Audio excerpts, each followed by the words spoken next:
hardly tell this story to anyone, as people would often scoff at me in disbelief, or think of it as a fictional story woven by the vivid imagination of a young child. Even I, myself, doubted it. A part of me rejected it, hoped that it was only an extremely realistic figment of my imagination, for what happened was possibly one of the most horrifying experiences of my life.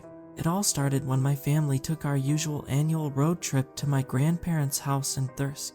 The road trip was a tradition we had for a long time, ever since I was a little girl. It was always something we looked forward to every year, especially me and my twin sister, Alex. We were inseparable, my sister and I. It was always Allie and Alex, and absolutely no one could tell us otherwise. We looked exactly identical, from our brick red hair to every freckle on our faces. Despite that, it was relatively easy to distinguish the two of us apart when our personalities were as different as night and day. Alex was always loud and had a personality that would fill whatever room she was in. She was an outgoing and confident child, one that would not be afraid to correct the waiter on a wrong order or defend her friends from bullies. Meanwhile, I was soft-spoken and shy. Alex would help bring me out of my shell, and I would help bring her back to earth when her ideas got too dangerous. It was a splendid duality, a balance that completed the both of us. Most important of all, we knew each other better than anyone else did. That was why I could tell something was awry when my sister came home that day. When we arrived, it was just like any other time we visited. Me and Alex excitedly bursted out of the van to leap into our grandparents' arms. Following us were our parents and our older brother, Malcolm, who was already a teenager at the time we were still kids. He was grumpy, like most teenagers normally were, and judging from his behavior, I reckon he didn't really want to come along on this trip.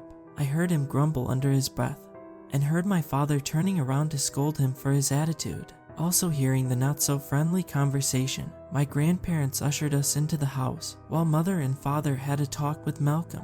In the cozy living room, I plopped onto the soft, green polka dot patterned sofa covered with a frilly lace, and watched as my grandmother brought me a plate of her homemade chocolate chip cookies. She always spoiled us and showered us with affection, which we seldom received from our busy parents. To think of it now, maybe that was why we looked forward to the trip so much. In front of the couch I was seated on, I could see Alex, standing on a wooden stool that compensated for her missing height. There she was, happily playing with the porcelain figurines of angels and various creatures on the marble mantel above the burning fireplace. Her mischievous little hands crept like spiders to grasp a small-scale replica of a hazel brown deer adorned with painted ceramic flowers atop its head.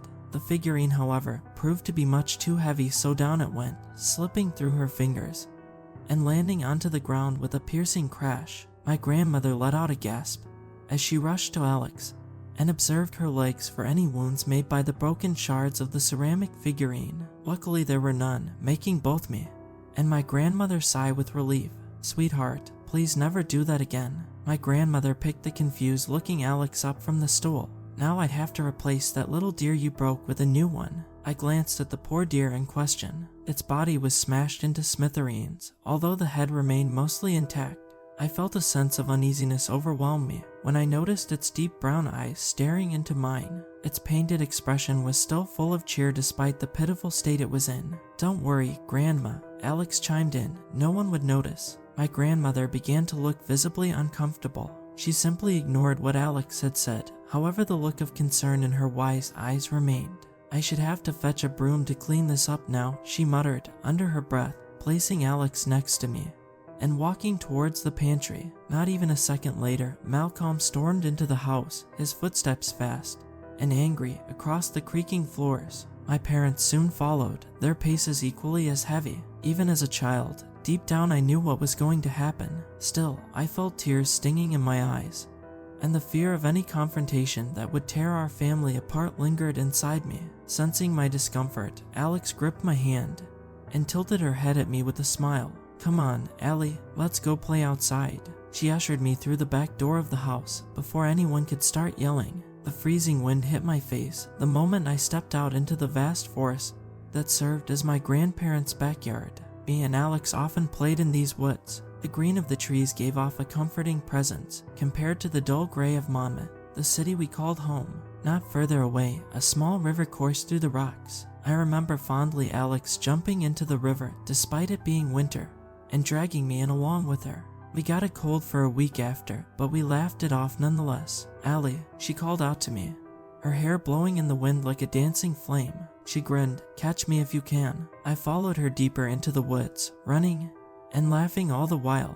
We dashed through masses of thick bushes and trees, never letting each other out of sight. At that moment, I didn't care which direction we went, because my only goal then was to catch my sister. I didn't realize the mistake I made until I stopped to catch my breath and noticed the very unfamiliar surroundings. I was lost, and Alex, who had been in front of me a moment ago, was nowhere to be found. I suddenly felt vulnerable, and the forest that was previously so calming had become a frightening endless thicket, full of unknown dangers. The light breeze rustled the crisp leaves, emitting an eerie noise that caused my skin to crawl. I didn't know what scared me more, the fact that I was entirely alone in a forest that would take days to walk through, or the fact that there might possibly be something out there with me. Shuddering, I tried to convince myself that Alex was playing a trick on me, and that it was only a part of her silly antics. She would soon appear out of a bush behind me, then she would tease me about how scared I was. We would both joke about it, and get out of these wretched woods back into the safety of my grandparents' house. I truly thought that Alex was once again being her naughty self, so I waited. "Alex," I uttered in a shaky voice, "you can come out now, wherever you're hiding." There was no response, aside from the low hum of the branches swaying in a hypnotic rhythm. I began to feel frustrated. How cruel she was to leave me shivering with terror, while she herself was watching me, probably smiling and stifling her laughter. "Alex, this isn't funny anymore," I shouted in a combined mix of panic and anger. At that point, my irritation was starting to rise immensely. Although I considered to continue searching for my sister, my young brain still knew better than to wade deeper into the forest. God knows how I would end up if I did. So I took a deep breath in an attempt to calm myself and retrace the steps that I came from. Looking up beyond the treetops, I could see the cloudless sky gradually shift from a pale cobalt blue to soft violet and orange. I knew I had to reach the house before nightfall, and I had to alert my family about my missing sister. I dashed as quickly as my sore feet could take me until I heard the familiar sound of flowing water in the distance. Relief washed over my tired body when I spotted the stream trickling down the moss-covered pebbles. The feeling of security enveloped me. Nonetheless, knowing that I was safe, while Alex was not, made me worry about her even more. At the far side of my vision, I finally caught a glimpse of a tall, lanky figure with his head hung low, smoking a half-burnt cigarette near the house's back porch. "Malcolm," I cried, sprinting up to my brother in full speed and tumbling into him. I tried my best to tell him about Alex, and that she was lost in the forest, but in the end all of my emotions merged together to form an indecipherable, tearful sob. "Allie, what's wrong?" he asked, his voice genuinely sounding concerned. Simultaneously, he tried to comfort me the best he could. I whimpered and meekly stammered, "Alex, she's lost." His bamboozled expression puzzled me even more, and to my surprise, he merely chuckled. "What do you mean?" "Alex came back about 10 minutes ago," he explained, then pointed to the house. There was a long pause, the whole time I was processing the information that he had just told me. How did Alex return before me when she was the one who led me into the woods and was always ahead of me? Was Malcolm in on this? Were they both playing a prank on me? Momentarily, I peered back at the house, and sure enough, I saw her bright head of red hair moving behind the glass pane of the screen door. There she was, once again, my sister giggling on the sofa with the same happy-go-lucky grin on her face. I was beyond livid. Slamming open the door, I was prepared to confront Alex for leaving me all alone in the forest. Normally, I would tolerate her little games,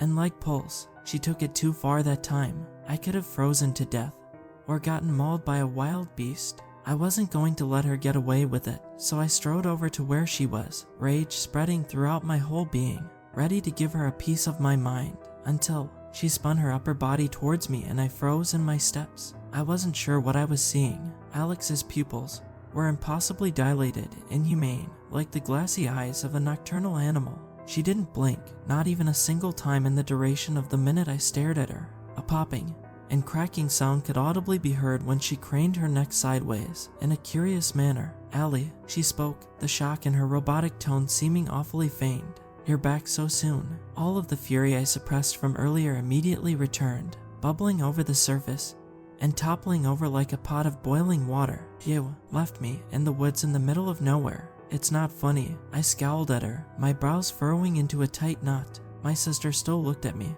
her dazed eyes staring blankly as if trapped in a trance. Her mouth, however, curled up into a smile, one that was supposed to feel playful, but didn't. "I don't know what you're talking about." I felt sick, a nauseous kind of sick.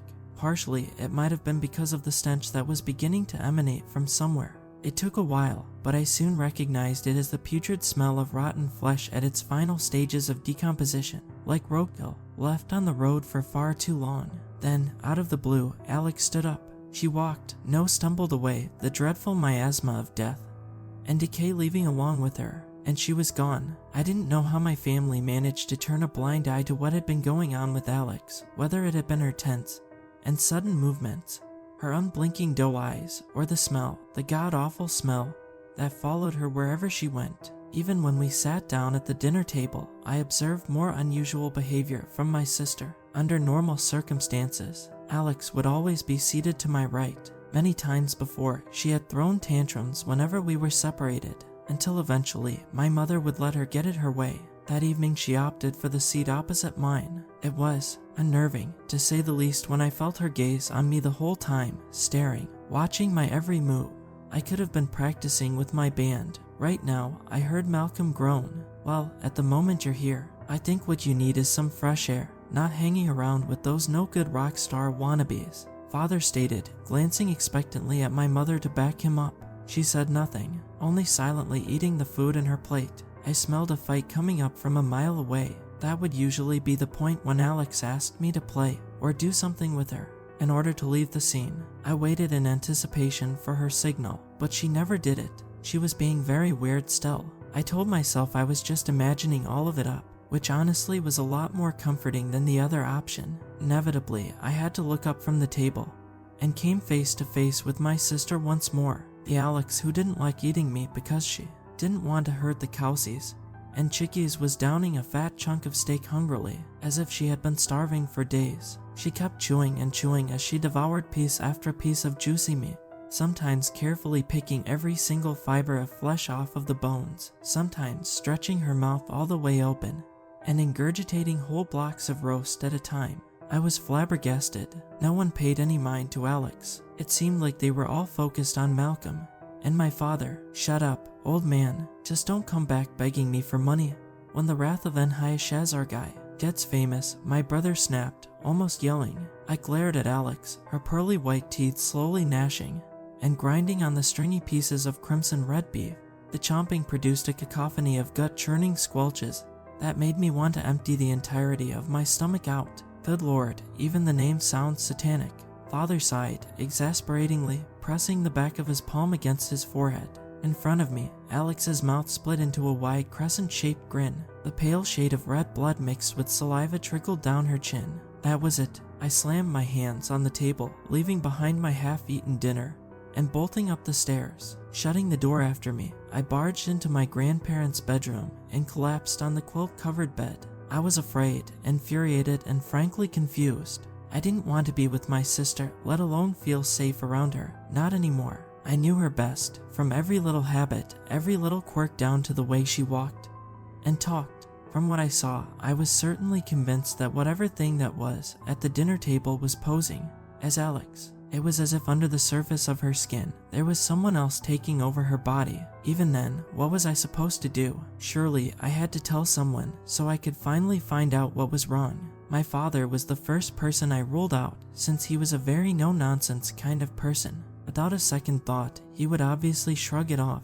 No one would believe an 8-year-old girl rambling about a monster replacing her sister, right? "Alice, are you all right?" Mother's voice echoed from the halls. She was the only person who ever called me that, Alice. The door swung open, and on the other side was my dear mother. Her face was slightly wrinkled from the old age. Nevertheless, the layers of makeup covered them perfectly. She sat down on the bed next to me and stroked my hair. I wish I could say it helped, but it didn't at all. "There's no need to be upset, dear. Your father and your brother just had she paused. "A disagreement, that's all." "No, Mother, it's Alex." "No, it's not Alex. You won't believe me, but something is taking the form of Alex. It's not her. The moment that the words came out of my mouth was when I started to realize everything wasn't making any sense. I wasn't making any sense. My mother was speechless. She didn't look scared, just perplexed. Her lips were parted, and her brows were raised. That was the look of disbelief.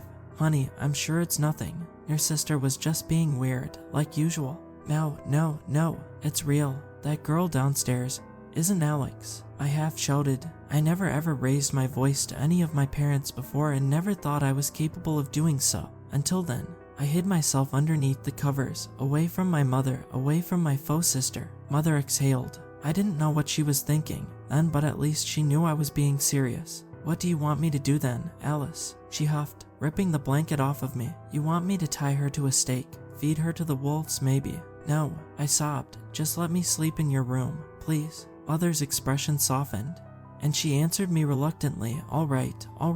Now then, let's go back downstairs, shall we? The rest of the evening was rather uneventful. As night fell, I took a long shower in the upstairs bathroom. Through the pale green glass of the window, the night outside was cold and starless. I stood still, letting the warm water cascade over my head, hoping that if I closed my eyes and prayed hard enough, everything would turn out to be a bad nightmare I could wake up from.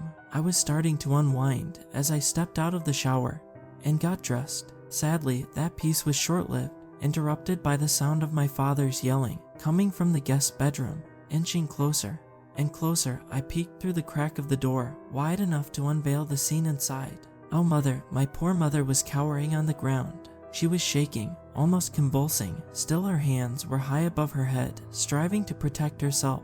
And my father, the source of all her fears, hovered over her, his shadow tall and full of hatred. I had seen him lose his temper on countless occasions, and it was frightening every single time. That night, though, must have been the worst I had ever witnessed. I didn't fully understand the words Father shouted, but I knew the argument was about me. Somehow, everything was a blur. I remembered him saying I was sick, and that Mother had something to do with it. Guilt bloomed inside of me and sunk deep beneath my skin. The next thing I knew, he had done it again. I heard a deafening blow. Father struck her with his fist. Mother suffered a hit to her face that reddened it and caused a trail of blood to come rushing down her broken nose. It wouldn't kill her, but it was blood, and it was already enough to make me panic. I had to find my grandparents, or my brother asked them to help aid my mother, so I decided to head to the living room, where they would usually be found. The room was dimly lit by the dying fire and hearth. It was empty, devoid of all life, not on the green-spotted sofa where my grandmother often napped in, nor on the cushion by her side where my grandfather and my brother would smoke together. A stench of burnt tobacco that always loitered after they smoked was gone too.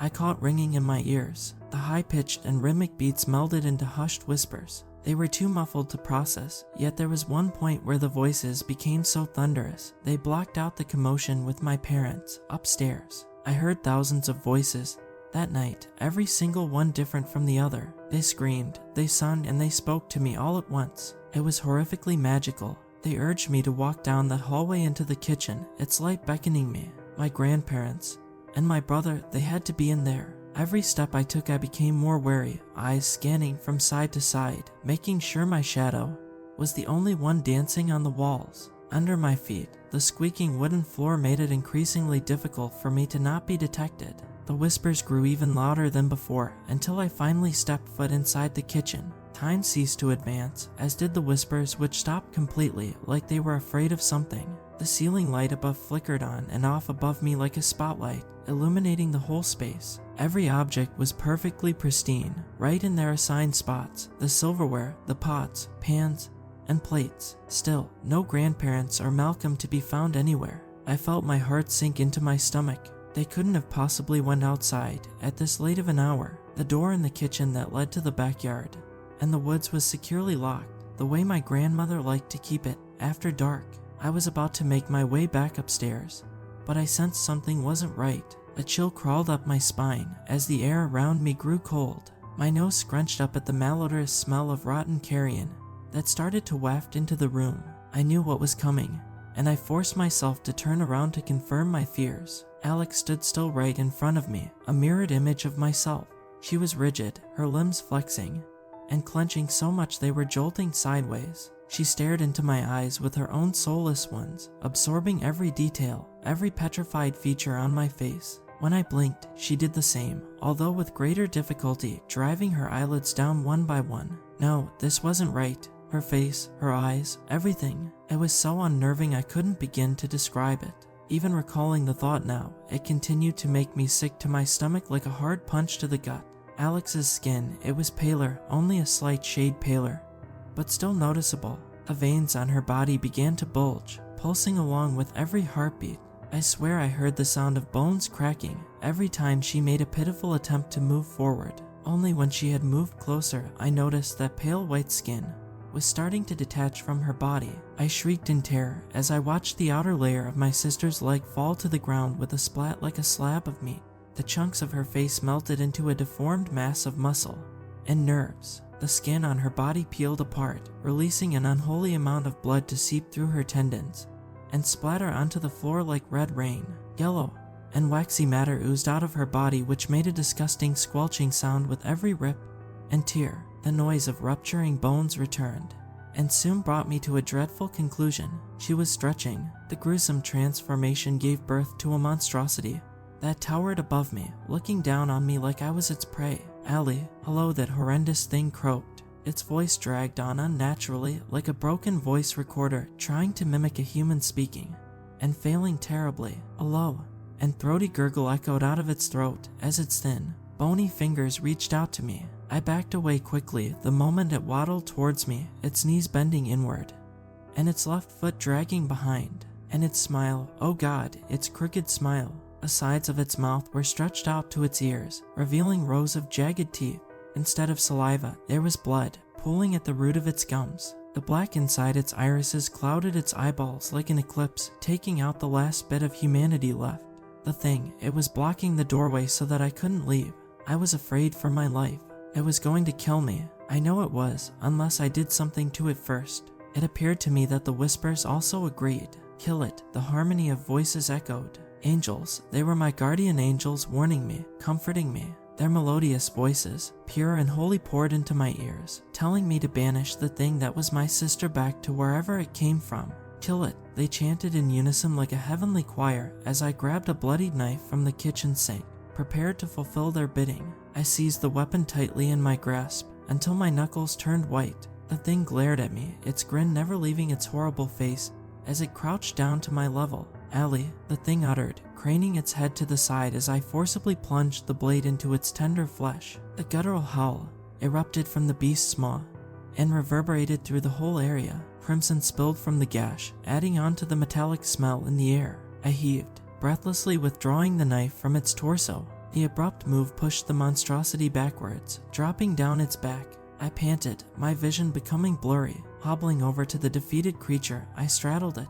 My hands were tainted red, along with the knife that was raised above my head, ready to end the fight once and for all. I heard my mother's heart-wrenching scream as she stood, standing in the doorway. Father was behind her, shouting at a frightened Malcolm to call the police. Their gazes were full of fear and disgust. I grinned, thinking I had proved them wrong. I saved them from this monster, but the look in their eyes, they were not afraid of it, they were afraid of me. Looking down, I came face to face with my sister, my baby sister, Alex. Her human face was twisted in pain, and her breathing was heavy, clinging to life as best she could. I was numb. I felt nothing, not even sadness, when Mother shoved me off my sister and hugged her body, weeping, not even fear of death.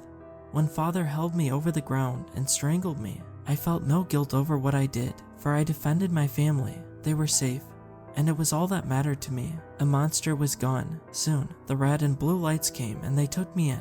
I overheard them talking of finding 2 bodies dead in the backyard, my grandparents. I cried myself to sleep that night, for it was my fault. I was too late. My remaining family shipped me off to a mental institution to grieve alone, far away from home. They never dared to set their eyes on me again after the incident. I soon grew to enjoy my own company. The angels agreed that I was better off without them anyway. I never knew what happened to them because they never visited prior to that fateful day, my 21st birthday. I was in my room, in the middle of finishing a book, when I was informed by a nurse that there would be some visitors. For me, journalists probably are TV show hosts, seeking to make some profit out of me. Either way, I had plenty of interactions with them ever since I was a child. I figured it would be nothing new to me. 4 nurses were sent to supervise the visit, which I found rather strange. Usually, they would only send 2. After all, I was seated at my table, trying to peer out the small glass pane on my door. There was quite a ruckus outside that slowly quieted down. I waited in anticipation for the door to open, but then I heard a familiar voice I once knew, a long time ago. "Are you sure, honey?" The woman spoke sweetly. "You don't have to do this." Mother, finally, my family was here. Though I tried to fool myself to think that I didn't miss them, I still wanted to know how they had been. We were better apart, but perhaps it was alright if we saw each other from time to time. I pray that they might forgive me and understand my actions. I killed the thing that was Alex for their own good. I beamed, hopefully at the door, wishing for Malcolm to walk in. Oh, how I missed him. I was full of joy, certain nothing could ruin my mood. Then, my stomach dropped as I glanced at the head of fiery red hair that appeared behind the glass pane. Red hair like mine. The door flung open, and that foul, mephitic smell hit my nose. I howled in despair, tears running down my face. The nurses had to restrain me with all their might to keep me from lunging at that thing. It wasn't dead. It wasn't my sister. I knew that was true. I was forced down onto the chair, while Alex sat down on the opposite of me. I was staring at a mirror once again. The thing was calm, arguably more humane than in my last encounter. It was taunting me with its freedom, showing me that I was the one in the cage while it was enjoying the comforts of the outside world. It started to grin, the edge of its mouth expanding, baring its razor-sharp teeth at me, and I wailed, for no matter how much I cried out, no one would believe me. I screamed, along with the voices, the angels that screamed with me.